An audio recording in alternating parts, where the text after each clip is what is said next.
Welcome to Always Ageless, this show where we celebrate living well, aging wisely, and making confident choices at every stage of life. I'm your host, Valerie Van de Zilver, and today we're diving into a topic that's often misunderstood and goes perfectly with National Homeownership Month, which is the month of June. We'll also talk about one of the best ways to finance homes, and that's through a reverse mortgage. Now, before you change the dial, stay with me because this is not a sales pitch. Remember, we are a resource here. So we're going to talk about some of the pros, the cons, the reasons why some people do them, and talk about some examples of families who we've been able to help through this show. So whether you are an older adult, you are the adult child trying to help your parents or trying to figure out what's the best options for them, or you just don't know, and maybe you just like to hear it, but you don't want to actually like commit to anything. Well, join us as someone who doesn't know the industry has helped to shape it. Michael Pankow is a reverse mortgage specialist with over 20 years in the mortgage business. He's also the CEO of Veterans Mortgage of America. He's a proud U.S. Army veteran and a passionate advocate for both seniors and veterans and everyone who loves them. So this conversation is going to shed some light on reverse mortgages, what they really are, how they can help. But we're also going to talk today about veterans and, again, Homeownership Month and options that are available to vets, how they can benefit from all the things that maybe they don't even know about. So we welcome you, Michael Pankow. I might just interject that Michael was on our show before, and he's going to tell you a story about someone he helped. And it was such a popular show that how could we do Homeownership Month without having Michael back with us? So welcome. Thank you very much, Valerie. Excited to be here, for sure. For sure. Tell us again a little bit about your background. How did you get started? Where did you come from, and what took you in? I'm assuming you were in the military in your younger years. So tell us your story. Absolutely. And you know what, if I can start with this real quick, today is June 6th. And just to memorialize and to celebrate veterans, June 6, 1944 is the day that we hit the beaches in Normandy. And so just want to say thank you to all the veterans, past and present, for their service, their dedication to our country, and for the sacrifices they made. So just want to point that out since today is June 6th, 2020 or 2025. And just want to say thank you to all veterans. But what was the question D-Day again, was Don? D-Day was how long ago? Well, that was 1944. So that was 51 some, years ago? no, 1944. So we're 2025. So we're about 80 years now. Yeah, Yep. long time ago, 80 years ago. Long time ago. I'd be curious if any of our viewers or listeners are veterans who were here during D-Day, which some of them could be there if there were some 100-year-olds, right? Right. Or if their parents or grandparents are still alive and served at D-Day. What a fascinating time that was in watching some of the movies, the pain and the horror that these guys were just young guys, Yeah. right? Hitting the beaches of Normandy because they were there to serve their country and they were trained and raised that that's what they were supposed to do. That's right. So, Selfless service. Yeah, absolutely. Thank you for bringing that up today. That's poignant and definitely that we should. You're welcome. So yeah, my background. So I have been, like you said, Valerie, I've been in the mortgage industry now for, over 20 years. I'm one of the co-founders and a veteran myself, like you said, of Veterans Mortgage of America. And we're powered by Texana Bank. We have the ability to do loans in all 50 states. And I've been focused in the senior area for quite a while now. And, my certifications demonstrate that that's something that I'm very focused on, and in addition to the organizations that I'm attached to. So the certified senior advisor, which is the CSA, you and I talked a little bit about that yesterday, which is not easy to obtain. Let me tell you that. I'm studying for that test right now, and someone said if you're not a PhD or an attorney, this is kind of the same thing. Yeah, it's a proctored exam. When you go through the course, the books they give you, it's about 10 pounds worth of books, and they're chock full of information. But the certified senior advisor really gives you a very holistic 360-degree perspective on all things that impact seniors, right?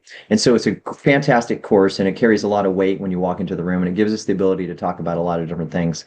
The other certification that I have, which is I think also important to what we're going to talk about, which is the CAPS or CAPS.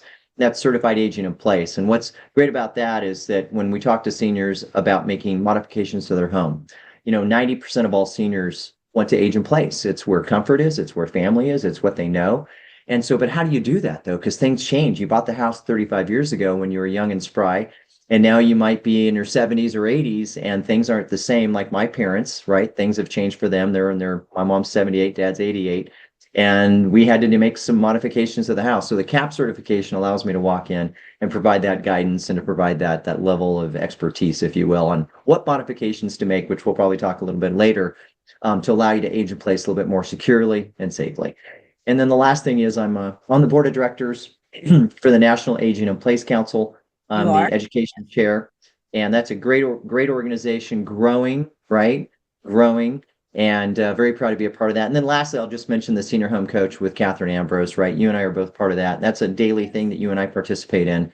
And just what a great group of individuals who every day are focused on talking about senior initiatives, talking about how to work with seniors and support seniors. So I'm very tied into the senior space, in addition to running a mortgage company and raising a family. And by the way, we will be proud to say that Catherine Ambrose, who is America's senior home coach, will be a guest on our show this month also, as this is National Homeownership Month, but it's also National Safety Month. And the focus of National Safety Month this year happens to be home safety. So it's perfect for all the things that, Michael, you and I work in and care about with taking care of seniors. I just have to say that, we talk about people getting older and having to make changes to their home. And let me say, some of us may get older, but that doesn't mean we act or live like we're older. So we want to be sure that anyone who's older and listens or watches this understands that we don't classify you as old or elderly just because your numbers of your age have progressed a little bit. So this show is also about making sure that your life is fun and easy, but also you can make some changes in your home that allow you to live there for a long time. And we're going to talk about that also. Yes, absolutely, 100%. So how did you get to where you are now? You graduated from high school and you went in the service. Is that what happened? Yeah, pretty much about a year delay, and went into the military, went overseas immediately. And, of course, back then there was no Facebook, no cell phone. So lost contact with everybody. And then came back 3 years later, was in the National Guard for a total of 6 years. Yeah, 9 years. And because I served a total of 12. And then I was supposed to go to flight school. Couldn't go to flight school. And then I went to OCS instead and graduated OCS, went to the Arabic language school. Let's tell our viewers and listeners, what is OCS? Oh, sorry. Officer candidate school. Went to officer candidate school and got my commission, and then was branched to the military police. I was a combat military police. So we did all kinds of missions, and where I served in the California National Guard for a total of 9 years. Wow. So what does a military person do? What do you do as a policeman in that capacity? Well, what's unique about the military police is that military police get deployed to everything from riots in LA.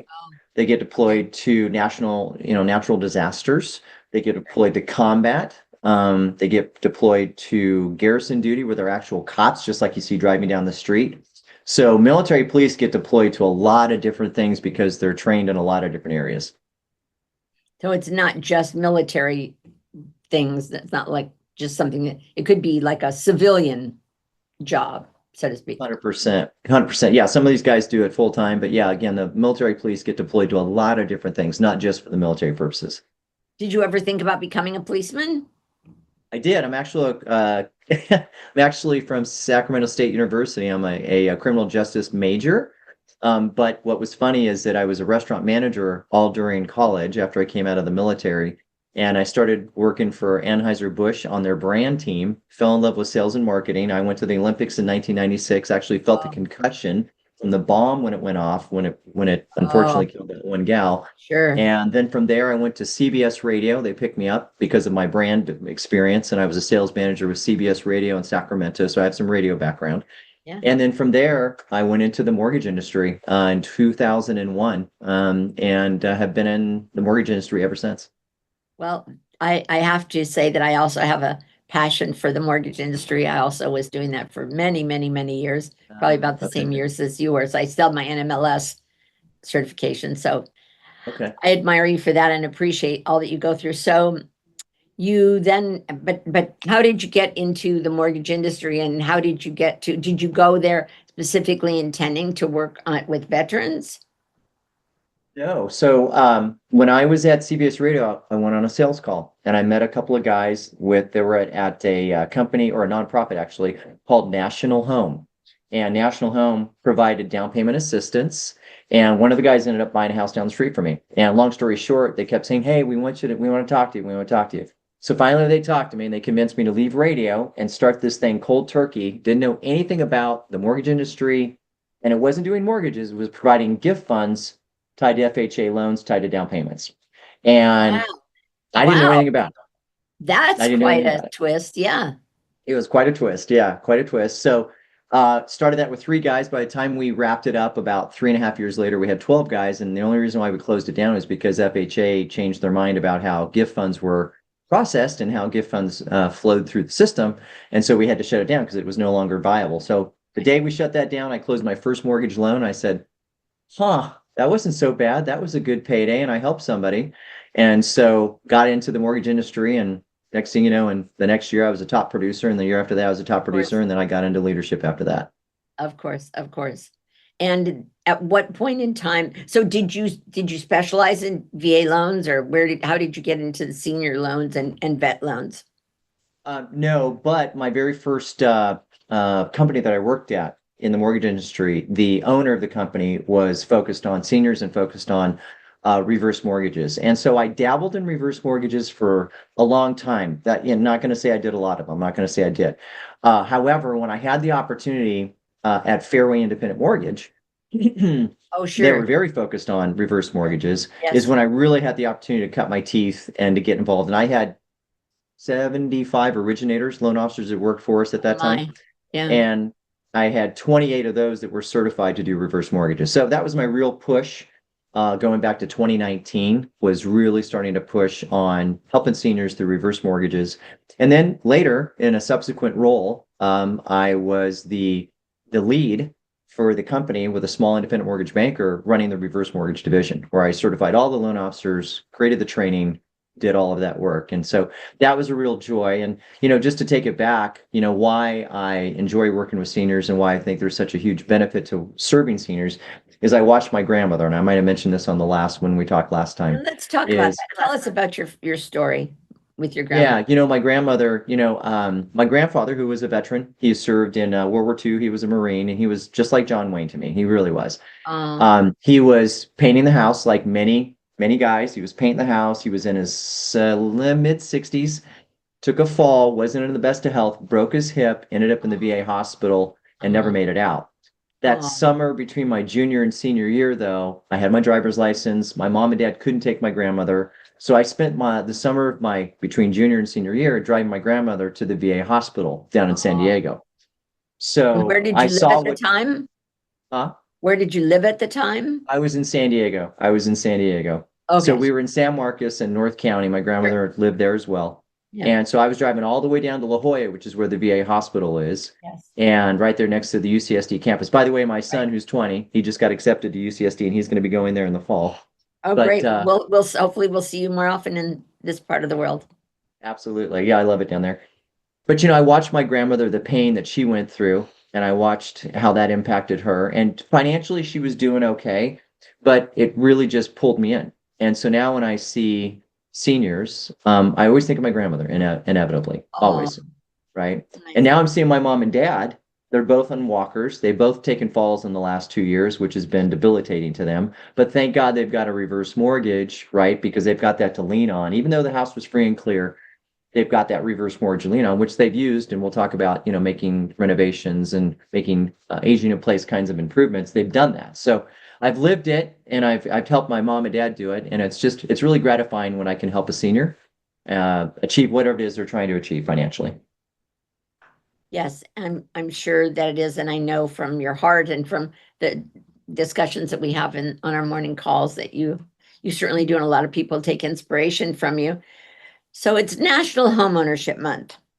Yeah. Should seniors buy houses? Do you ever hear them say, "Oh, I'm too old, I'll just rent"? Yeah, you know what? I don't think it's ever too late. If you can afford it and if you can make it work, I don't ever think it's too late because there's so many benefits to owning a home, as you know. Yes, that's true. Do you ever have situations where someone might sell a home and then they just decide to rent instead? Yeah, I think a lot of seniors consider that as an option. And when they ask me for my opinion on that, is, I say, hey, that's great. That's something you may possibly do. But if you can buy a home, there's a lot more benefits to it. There's a lot more security, right? When you're renting, you don't have the peace of mind because the rent can always change. They can always evict you just because they want to sell the property. So you don't have a lot of peace of mind or security when you rent. So when I can, without being forceful, is I try to point out some of the difference between renting and the opportunities with owning. Do you think that older people, and I'll include myself in that, older people like us, maybe like you, I don't know, I would suppose you're younger, that they think that, um, especially if they've lived in their own home for a long time, that maybe they need to pay cash at that point? I mean, I've heard people say, oh, no one will ever give me a mortgage like I'm 75 or 80. Well, Right. first of all, you can't discriminate on age, right? Right. If you're 95, you can still get a 30-year mortgage because it can't discriminate. So that's one thing, correct? That's right. Yep. As long as they qualify for it. Absolutely. Sure, sure. But beyond that, it just seems like people would think, qualifying is such a hassle. I can't qualify. I'm not Yeah. working anymore. And they think they either have to pay cash or they have to rent. Do you find that where people feel are there only two options?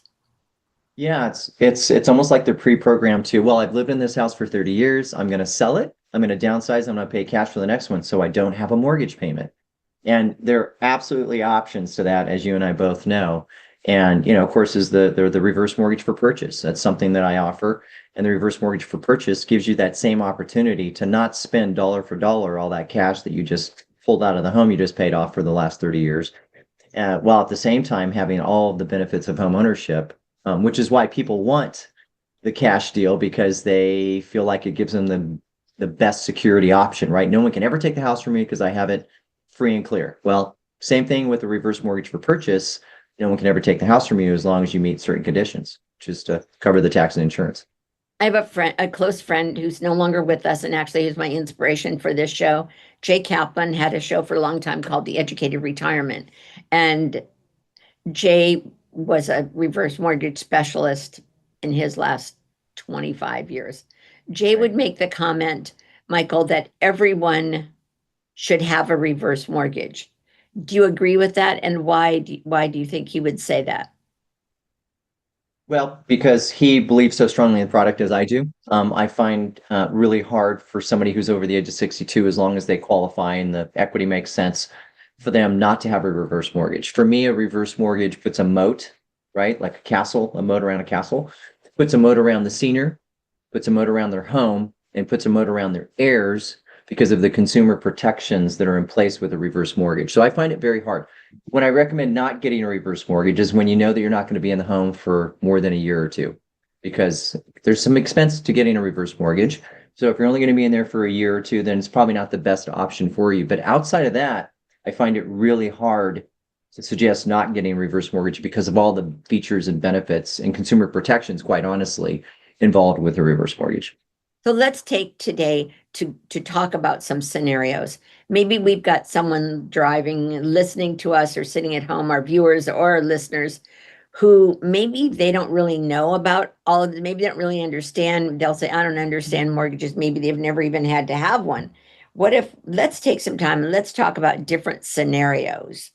Um, so for example, I think it's really sad when someone loses their spouse and they feel they can't make their house payment, or they know they can't because of their own income situation. And so the first thing they think of, or their friends think of, or the local realtor thinks of, is you have to sell your house. So the Right. realtor thinks, and I am one, and you are one probably too. So the realtor thinks, oh, well, these people have to sell their house. So I'm going to get a house, I'm going to get a listing. But I think it's so sad when people are in that situation and they feel like they have to move, they have to sell. What do you think about that? That is sad. And I think that everybody's scenario is different.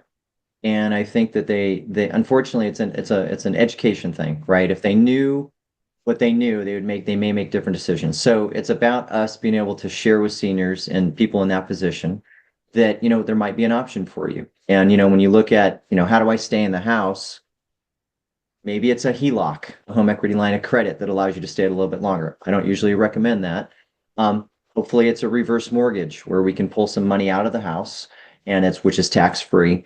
And that will allow you to stay in the house because again, it puts you in a position by where no one can ever take that property from you, just like if you owned it free and clear, as long as you pay your tax insurance and your HOA and it's your primary residence. So with a reverse mortgage refinance, and if there's a line of credit involved, you can pull from that line of credit and never have to make a payment on it. And any unused balance continues to grow. So if you have cash flow concerns, that can make a difference. I just closed a loan 3 weeks ago where she did pretty good on a monthly basis, but she was still digging into her reserves at about $1,500 a month. Well, she only had $55,000 left and she was a healthy 78-year-old. So she was going to run out of money, right? So that's longevity risk. So if you are a senior that's dipping into your reserves or your pension or your Social Security, your death benefit from your spouse, if you're a widow, it's all not adding up to cover your bases, and you do own your home and you don't have to own your home free and clear, might make sense for you to reach out and we can run some quick numbers without having to do an application. We don't have to pull your credit. I can just quickly run some numbers right on my phone and share with you if we're in the ballpark based on your age, the value of your property, and how much you owe, if you do owe anything, if we can help you out. And it's a very quick phone call. It's a very painless phone call. But yeah, Okay. so many seniors could be helped. Okay, so let's go through this really simple. All right, let's Yeah. pretend that our viewers and our listeners are really curious or not so curious. Hopefully they're curious, but they really just don't understand what we just talked about. So let's say that I go on a listing appointment. I was referred to a lady, and true scenario, her husband had passed away. She had not been working, so she couldn't afford to make the house payments. Even if she did go to work, it would be a retailer clerical position where she wouldn't have a lot of money. And if she refinanced on a typical mortgage, would not probably be able to make the payments. She could have a renter or other things, but it would be pretty complicated. And she didn't want to lose her house. So let's say that she's about 65, all right, which isn't terribly old anymore. But let's say she's 65 or 72, really doesn't matter. Now they had taken out a loan against their house to fix up their house.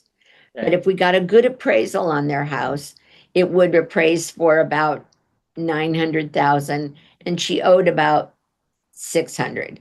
So should this person, and she didn't want to leave her house, does not want to leave her house. So what kind of a mortgage could she get? I think on a reverse mortgage, aren't there a couple different kinds of scenarios, a couple of different loans that this person might be able to qualify for? Well, based on her age and the value of the property being 900,000 and she has an existing mortgage of 600,000, she may qualify, but she'd have to bring money to the table in that scenario because her loan balance is just too high compared to the value of the property. Okay, so what would her loan balance need to be for that to make sense? Sure. If her loan balance was 400,000, would it work? No, well, no, not at 400,000. If her loan balance was 250,000, she would get back a line of credit of $75,000. All If right. her loan balance, I'm going to take it up to 350. Nope, she'd have to come in with money, so let's put it at 300,000. So if her loan balance was 300,000, she'd get a small line of credit of 25,000. And a lot of times, even just breaking even where you don't get a large line of credit, but you just stop the pain. So in this case, this is a monthly cash flow issue for her, right? And if she was able to stop the monthly cash flow where she's putting out maybe a $1,500 or $1,600 payment, that's a huge increase in cash flow. If you can save that money, it's tax-free. It's money you're not spending, right? So in this particular scenario, at that age, the original 600,000, she'd have to come in with quite a bit of money. Now, as you get older, though, okay, so what if she was 75? at 600,000, yeah, that's not going to make enough of a difference at 75. Yeah, she'd still have to come in with a pretty good number. Even if she was, let's say 88, she'd still have to come in. 600,000 is a pretty high loan to value at that point, right? Well, let's assume that she owed 300,000. Okay. And it's at 78 years of age. Sure. Okay.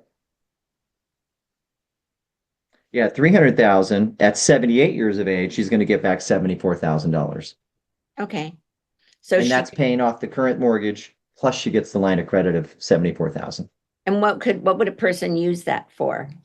You know, what's great about that is that they can use that money for anything they want to. There's no restrictions on it. So they can use it for anything they want to. The only restriction they have is that in year one, they get access to about 60% of that. So in year one, she would have access to about $39,000, and then she could do whatever she wanted with the money year two. But a lot of people don't use any of the money. They just let it grow because the reverse mortgage line of credit continues to grow, unlike a HELOC, a home equity line of credit. And it also is not attached to the value, which I think is important for us to talk about today, because if you watch the news at all, and it doesn't matter which news channels you watch, this is a very vanilla topic, is that home values, the market is shifting. And in a lot of areas of the country, it's turning into a buyer's market. Well, when the buyer's market starts to occur, is that we see home values start to stagnate, meaning they don't go up. Right. And so what that means is that we possibly could shift to a market where home values are starting to decline.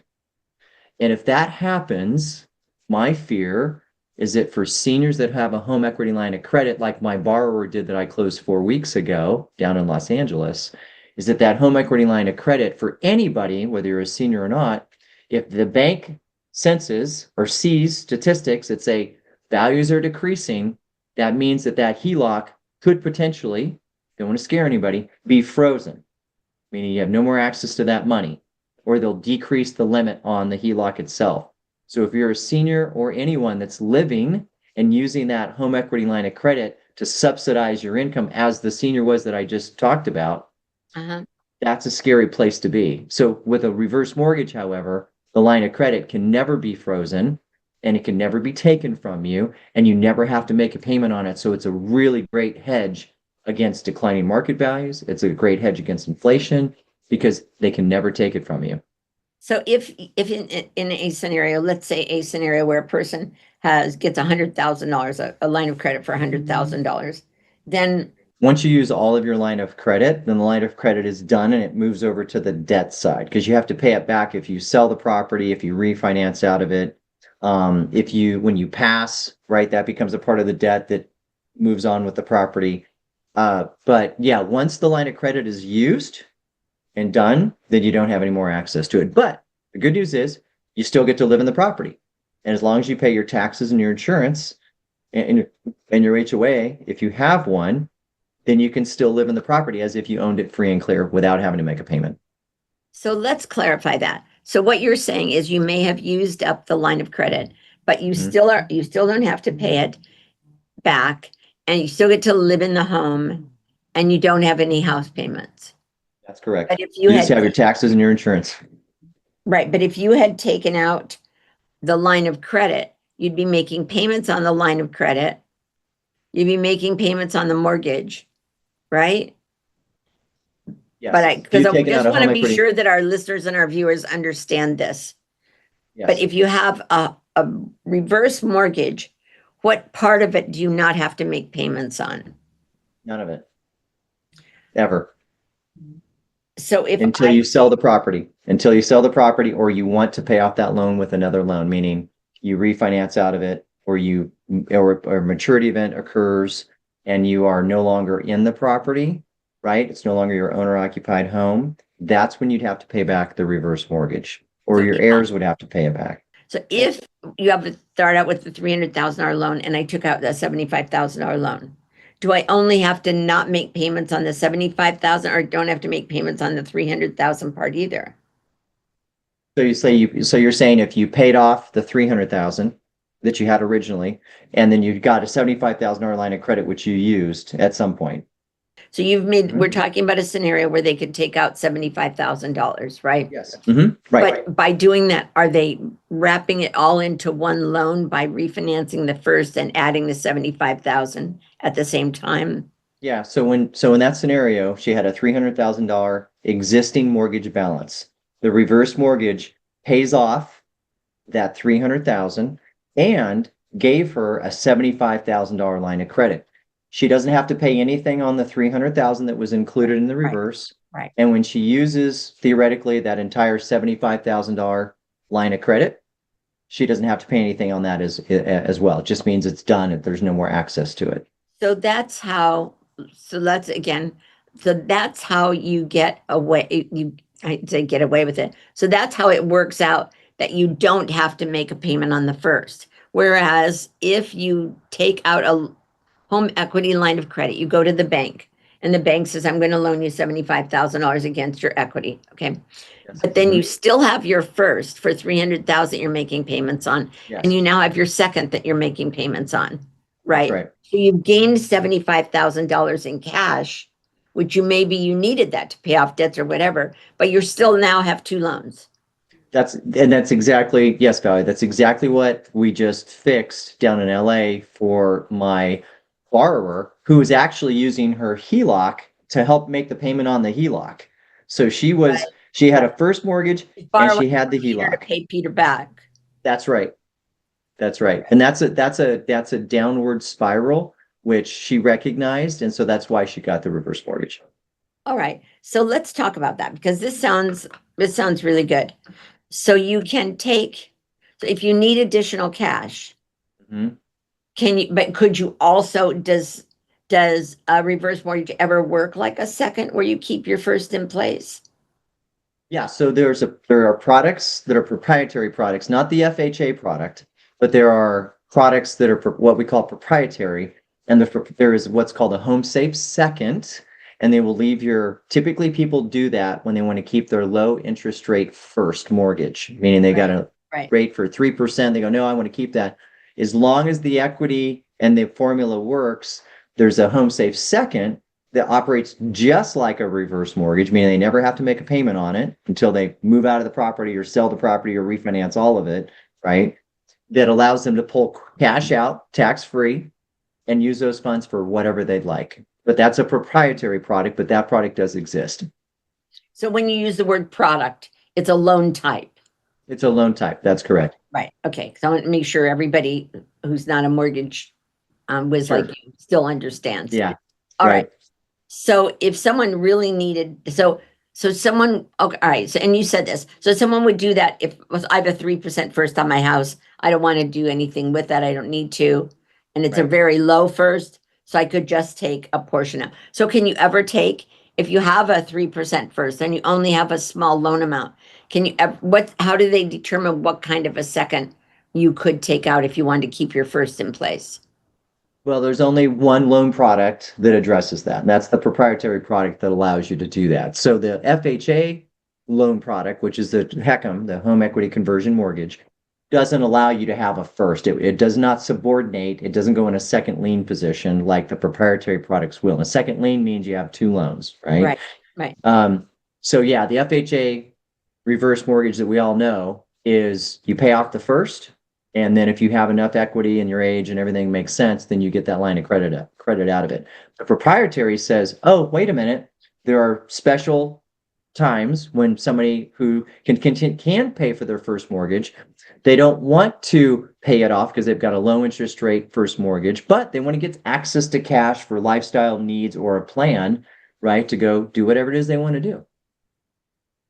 Give us some examples of things, Michael, that people can use their home equity for. I heard a situation about a year ago where someone took a reverse mortgage on their own home, and then they took some of that money and bought a house for their child. Is that something they can do? Yes, absolutely. So that would be called gifting with warm hands. And yes, you can do warm hands. We can do that. right. Warm hands. And that's the beauty of the reverse mortgage product is that you can do anything you want with the money. There's no one asking you, what are you going to be using that money for, Valerie? It's when you call the servicer, You say, I need a distribution of $10,000 if that's When what you you've call the got. servicer means let's go, again, you call the company who you make your house payments to. Correct. And you tell Correct. them, I want to have an X amount of dollars out of my house, out of my home loan. Out of my line of credit, correct. Mm-hmm. All right. Mm-hmm. Yeah, yeah. And how that works is every month because you don't make a payment with a reverse. You can, but there's no obligation, there's no requirement of it. The servicer provides you with every month a statement that gives you your balance, and it gives you, if you have a line of credit, what that line of credit access is. And you call that servicer, and within 5 business days, they have to get you the money legally. And they don't say, what are you going to use the money for, Valerie? They don't say, hey, we don't think that's a smart idea. You call them and say, I need the money. This is how much I need. And they send it to you as long as you have that available in your line of credit. It's also my understanding that reverse mortgages are different types. I think is it correct? So let's talk about those. Some people can take out a lump sum. Mm-hmm. And how does that work, Michael? Yep. So there are really 2 types of reverse mortgages on the FHA traditional home equity conversion mortgage, right? And that is, you've got a variable rate reverse mortgage. 99% of all reverse mortgages do the variable rate because the access to the line of credit, there's many ways you can access it, and people like that flexibility. Then you've got the fixed product, which is a closed-in loan. So a closed-in loan in our terms it's a one-time distribution. Okay. A home equity line of credit that we're all familiar with, just like the line of credit with a reverse mortgage, is what we call an opened-in loan, which means you can use that line of credit as you need it. Okay. So with the 2 products that we see and that we present in every proposal is both the variable rate reverse mortgage and the fixed rate, which is that one-time distribution. The fixed rate reverse mortgage, people like to think, oh, it's fixed. That's great. I know what the interest rate's going to be. Sure, absolutely. However, that sounds pretty good, right? It does, but when you look at, there's a difference of $50,000 in my line of credit because they don't give you as much on the line of credit with the fixed as they do in the variable. That's why 99% of most reverse mortgage borrowers go with the variable rate, because there's a line of credit that far exceeds what they'll get on the fixed reverse mortgage, in addition to the ways you can access the money and control the funds in that line of credit with the variable rate loan. I had a client call me who was referred to me by someone else, and she had said to her Michael, the guy she wanted to do a reverse with several years ago, give me something that will give me some income every month. Yep. But then at some point in time, she had run out of money and she needed to increase the amount of money she could get, and she was unable to do that. What would cause that to happen? Well, and in what case would you take a loan out where I would come to you and say, I want, and is it kind of like an annuity then, Michael, where I come to you and say, I need some cash flow, help me? What would you tell me? What would you tell this person? Yes.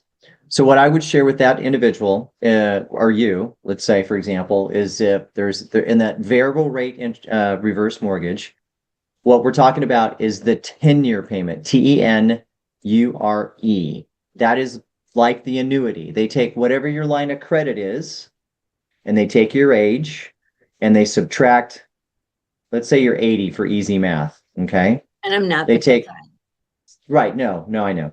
So you take that 20 years, multiply that times 12 months, and you divide that number of months into the line of credit, okay? That tells them how much roughly they can give you per month.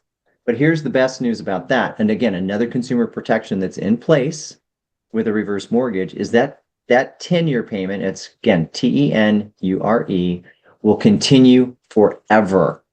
So if you live to 120, that 10-year payment will continue on whether or not you have the money in your line of credit or not. That's one of the consumer protections with a reverse mortgage. So if you said, Michael, we ran the numbers, there's $250,000 in equity, the 10-year payment is going to give me $1,200 per month. Okay, random number, $1,200 per month in the form of additional tax-free income. And it's not considered income, but tax-free money. Yes, that $1,200 will continue for the rest of your life forever and ever and ever. It will never go away, despite the fact that you've maybe used up all of your line of credit. The other way that we can do something similar to that, That sounds pretty incredible. it is. That's why if people just knew how the reverse mortgage really truly worked, we'd have more people than just 2% of all seniors that could qualify actually using the reverse mortgage. It's actually very sad because $1,200 a month to most people is a game changer on a fixed income. It's a game changer, right? It's a game changer. The other option we have is the term payment, TERM. The term payment is a fixed amount for a fixed amount of time. Okay. So we can say, you know what, Michael, I've got $300,000 in my line of credit. I really want to live big for the next 12 months. Okay, well, we've got plenty of money in there. Let's go ahead and give you $5,000 a month, tax-free, which is $60,000 over the next 12 months. So you can go take a great cruise. So you can maybe buy a new car. You can gift that to some of your kids or the grandkids if you have any, right? You can do whatever you want with money, but you're getting $5,000 a month for the next 12 months based on the term, which is a specific amount for a specific amount of time. That's again why 99% of all seniors, after they understand the differences between the fixed product and the variable product, go to the variable product because it gives you all those options with your line of credit. But the fixed does not. No, the fix is a one-time, you know what, you got $60,000 coming to you, here's $60,000, and that's it. But again, you don't have to make a payment on any of it, no matter what loan program you get into with a reverse mortgage. All right, let's take some time. We've got about 10 minutes left. Let's talk about buying a home using a reverse mortgage. Yeah. I think that this is one of the most misunderstood options available. And so many people could be homeowners, which is what we're talking about in the month of June, especially. Let's talk about, we have a situation where we're working together on, and I know you just finished one, you're working on another one in Hawaii, I think. So why would I want to buy? I have to move. I've sold my home. I have to move. I can't qualify for diddly. I'm on Social Security. I don't have enough income to qualify. I don't have any debts. Have some money that I just earned out of the sale of my home, but I can't qualify. My husband's gone. I have no money, no income to speak up. What can I do? How are you telling me, Valerie and Michael, I can buy a house? How does that happen and not qualify? I can't do that on a conventional loan. Why would anybody give this to me? Right. Let's talk about the qualification real first. So with a reverse mortgage, you don't have to have a job. You don't have to, you don't have to have a FICO score, so to speak. They do run your credit, but it's not for that reason. It's a financial assessment. And what the financial assessment says is it based on your current income, which is usually Social Security or a pension, based on the debts on your credit report, maybe a car loan or small credit card payments, based on your living expenses, based on the size of the property, right? And then based on the tax and insurance, and if you have an HOA, that's the financial assessment piece. If your income and your imputed assets are savings accounts, IRAs, stocks, bonds, whatever you have in the background, those are imputed assets which they can use to help you qualify. So with a reverse mortgage, or I have no assets, but I have cash that I just got from the sale of my house. Exactly. So in that case, we're going to say, okay, let's say and I can run the number for us here. And I think I'll just go with the one you went with yesterday, roughly. She sold a house and she sold it for 800,000. She walked away with, I think, right around 700,000, right? Close to that, yes. Close to that. Okay. So that individual is going to be buying a house in another market for right around, I think you said 350. Is that correct? Mm-hmm. Okay. Okay. And let's say the age is 75 years of age. I don't remember for sure.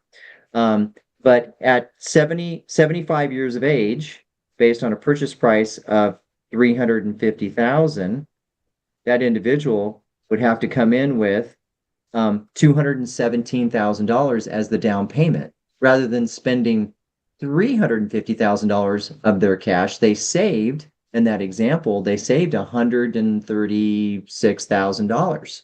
In cash. Yeah.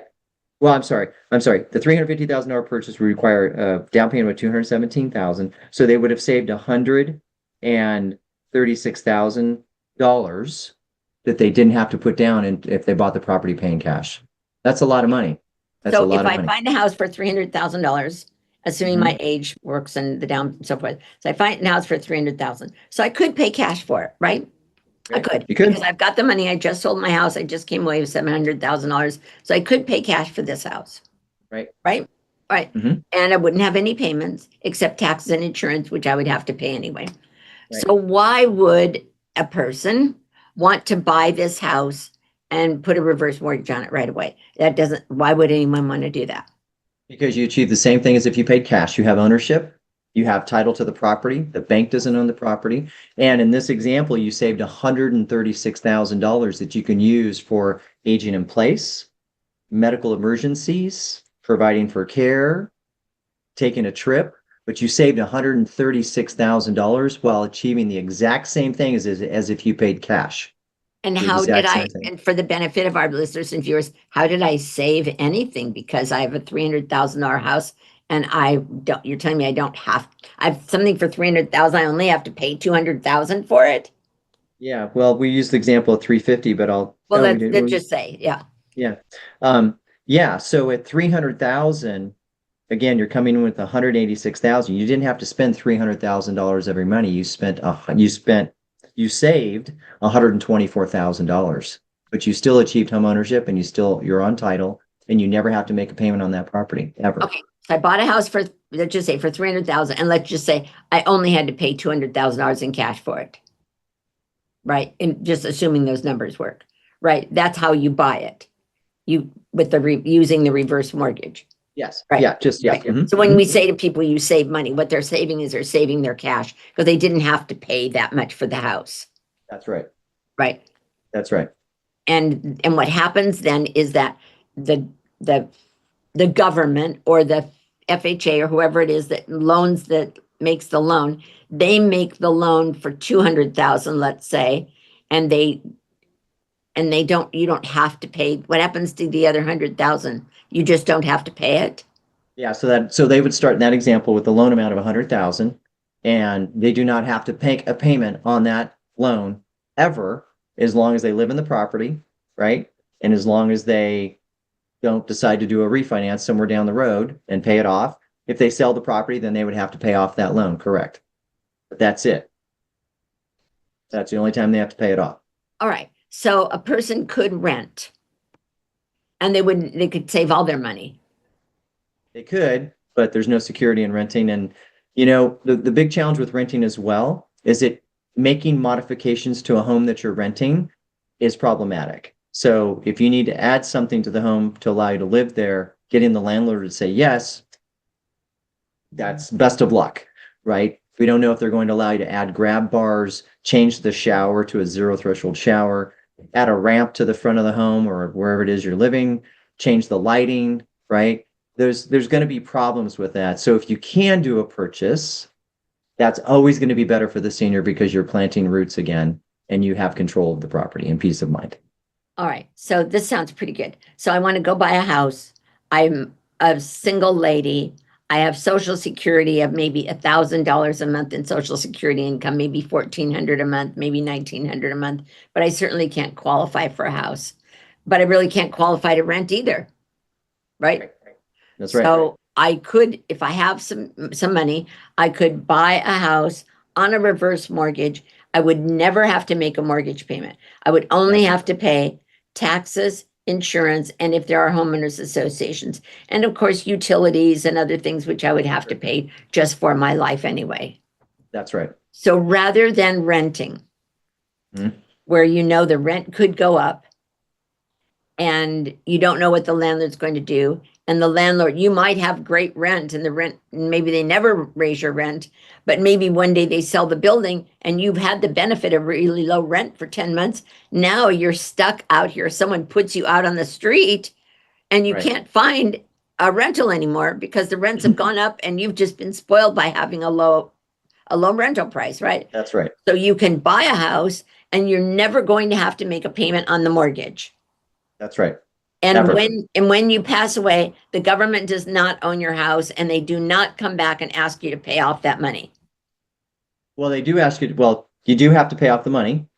So it's a loan, right? So you do have to Well, pay off the yes. loan, right? But that's it. You have to pay off whatever is owed on the reverse mortgage, but you don't have to pay any more than that. So, but there is a protection in place that if, let's say we have a black swan event and the market just drops and your loan balance on your reverse mortgage is higher than the value of your property, like, uh-oh, who's going to cover that difference, right? Well, when you get a reverse mortgage, there's a 2% mortgage insurance premium that you pay. And that's with a purchase, that's going to be part of your down payment. With a refinance, that comes out of the equity, so you don't actually write a check for that. But that 2% makes a reverse mortgage a non-recourse loan. Makes it a non-recourse loan, which means that you never owe more than the value of the property. So if your loan amount, let's say you're an early adopter and you love Tom Selleck and he's been pitching reverse mortgages for a long, literally got a big smile, been pitching reverse mortgages for a long time, right? And you got one 25 years ago, which some people could have. Well, your loan balance, because again, with a reverse mortgage, the loan balance goes up. So it's deferred interest because you're not making a payment. Right. So that's how the bank makes their money. They're not making the money when you pay the payment on a forward mortgage. There's interest charges every month. Well, they add that to your reverse mortgage, right? So the reverse mortgage balance actually goes up, which we show people when we provide the disclosures and the proposal. But so the reverse mortgage balance goes up, but also let's just be honest, in most places in the United States, if not all places in the United States, so do property values. Yes. Yes, that's part of the proposal as well. I have a friend who has a reverse mortgage and he's lived off of his reverse, hasn't made a house payment in years. And he said, I think I'm going to sell my house and move to Palm Springs. I said, really? I said, can you do that? You've had a reverse mortgage for so long. He said, sure. My house has gone up in value so much that even though I'm living off of the reverse mortgage, I haven't made house payments. My house keeps going up in value, so I'm still okay. So this is certainly not a promise that that's going to happen, but that certainly is an alternative. As we get to the end of our show, this has been really, really valuable information. I'm sure people have learned a lot. What's your best advice to people, Michael? All the things you've known, the scenarios you've seen, the people you've walked into their homes and been at their dining room table with them and seen their situations. What's the best advice you have for someone? Is make sure you get the right advice and the education from the right individual. What I see so many times is, well, my son says, my daughter says, my neighbor says, these are unlicensed, never been to any educational course, have never presented any of what we're talking about today, whether it's on the real estate side.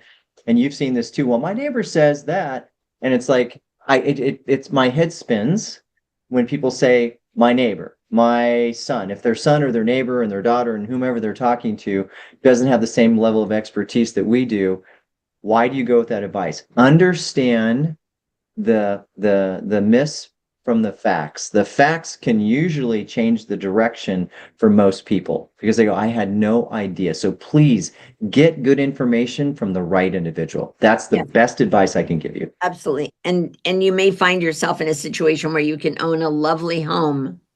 Yes. And stay there forever on a very, very, very little budget and with almost no qualifying. Michael Pankow, thank you so much. Tell us, where can people find you? Yeah, you know what? Would love to talk to anybody who would have any questions. My cell phone number is 916-296-7765. That's 916-296-7765. That's the best way to get a hold of me. Or you can email me. And we want to tell our listeners and our viewers, Michael was on our show a few weeks ago and someone listened to us. They called him right away. He helped them, is currently helping them with reverse mortgage. So I know he can do the same for you too. Thank you very much for being our guest. Thank you to our listeners and our viewers for being with us again today on Always Ageless. We look forward to seeing you next Monday at 3:00. Thank you, everyone. Happy D-Day. And thank you, Michael, for your service. Thank you, Valerie. You're very welcome. Thanks for having me on. You're welcome.